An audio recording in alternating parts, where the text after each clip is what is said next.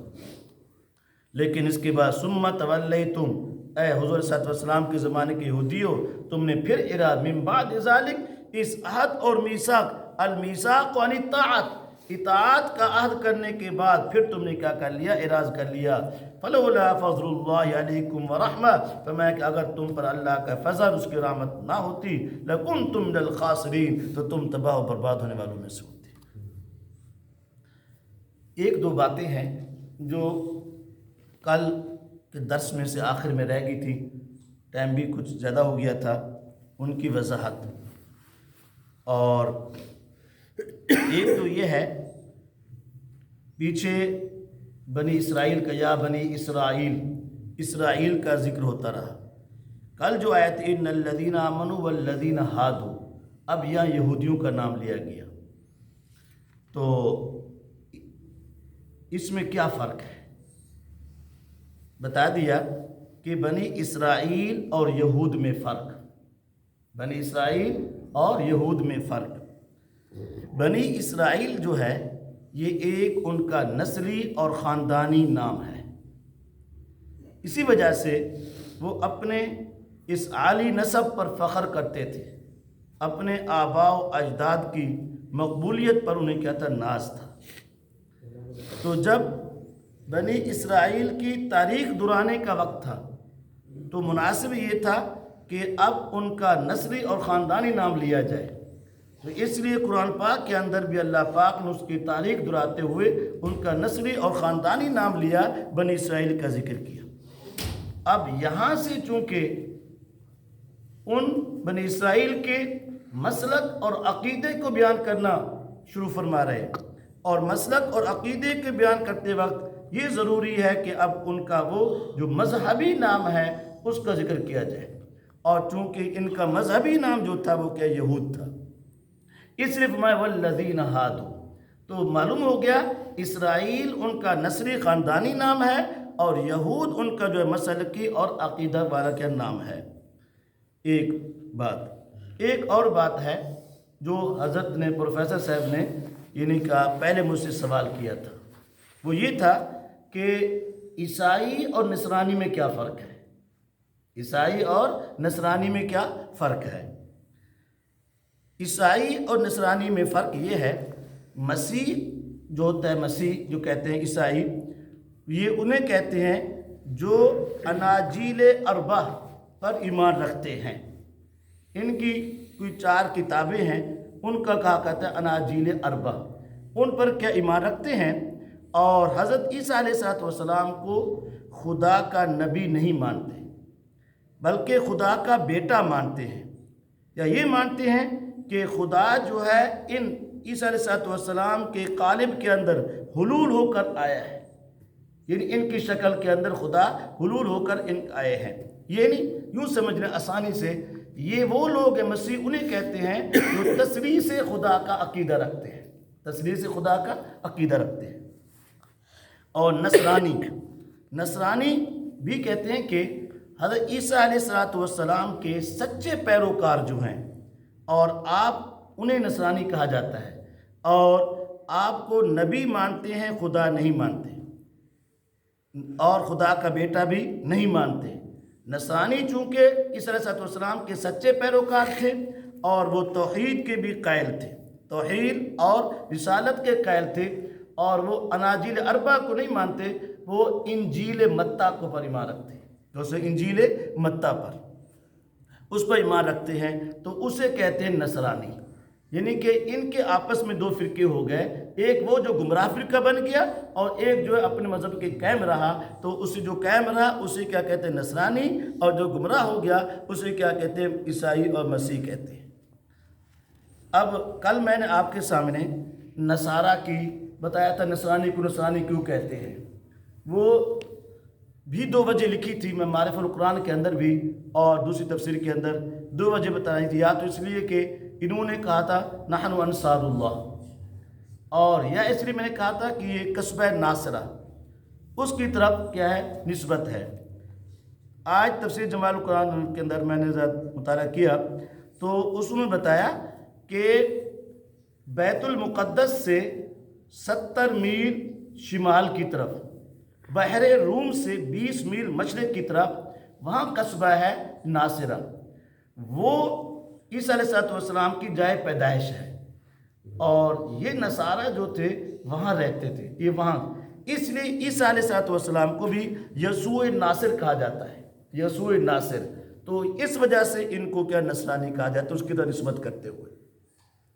اور اسی طریقے سے سابعین فرقے کے متعلق کل میں نے آپ کو بتایا تھا، وہ بھی دو قول ہے، اور تفسیر جمالین والے نے اور زیادہ تحقیق کی ہے، فرمایا کہ اصل میں لفظ سابی جو ہے، یہ سابی ہر اس آدمی کو کہا جاتا ہے جو اپنا آباء و اجداد والا پہلا مسلک دین طریقہ چھوڑ کر نیا طریقہ اختیار کرے۔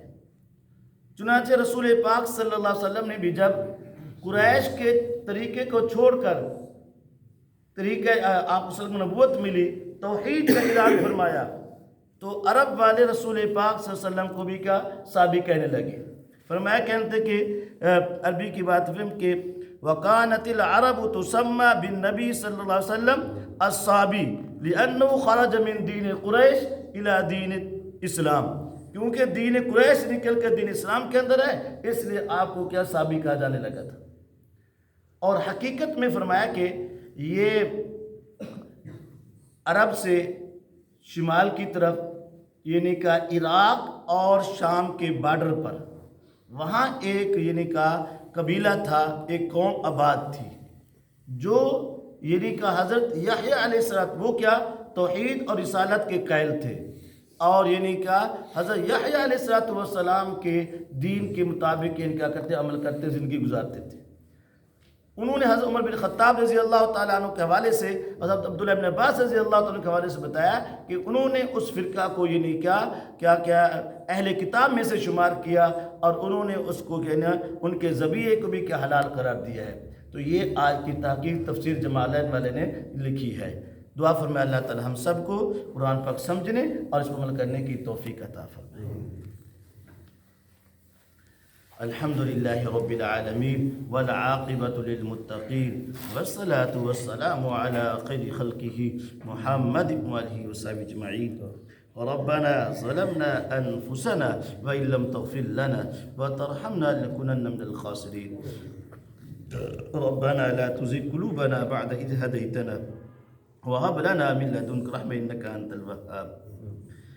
یا الہ العالمین ہم سب کے صغیر اور کبیرہ ظاہر باطن ہر قسم کے گناہ معاف فرما دے۔ اے اللہ جو مسلمان بیمار ہیں جسمانی روحانی، گھروں میں اسپتالوں میں حاضرین یا غائبین میں سے، یا اللہ تمام کو صحت کاملہ دائمہ عاجلہ مستمرہ عطا فرما۔ یا الہ العالمین اے اللہ جو مسلمان پریشان حال ہیں، یا اللہ ان کی پریشانی کو دور فرما۔ یا اللہ آج تک جتنا مسلمان فوت ہو چکے ہیں، یا اللہ تمام کی مغفرت فرما دے، تمام کی قبروں کو منور فرما دے۔ اے اللہ اسلام کے اتفاق و اتحاد نصیب فرما، حرمین شریفین کی حفاظت فرما۔ یا اللہ ہمارے وطن عزیز کی بھی حفاظت فرما۔ یا اللہ اس کو اندرون بیرون قسم کی سازشوں سے محفوظ فرما۔ یا اللہ اسے اسلام کا قلعہ بنا، امن کا گہوارہ بنا، امن کا گہوارہ بنا۔ اے اللہ ہمارے ان تمام نمازی اور ہمارے تمام سامعین کی جان و مال کی حفاظت فرما۔ یا اللہ ان کے گھر بار کے اندر برکت عطا فرما۔ یا اللہ ان کی ہر پریشانی کو دور فرما، ہر جائز حاجات کو پورا فرما۔ اللہم یا مقلب القلوب ثبت قلبی علی دینک۔ یا اللہ ہمارے اس درس قرآن کو قبولیت نصیب فرما، یا اللہ اپنی بارگاہ کے اندر قبولیت نصیب فرما، یا اللہ اس کو پورے عالم کے لیے رشد و ہدایت کا ذریعہ بنا دے، یا اللہ ہماری زبان سے وہ کلمات نکال جو تجھے ہاں مقبول ہوں، یا اللہ تو ہی مہربانی فرما دے۔ صلی اللہ تعالی علی خیر خلقہ محمد و آلہ وصحبہ اجمعین۔ لا الہ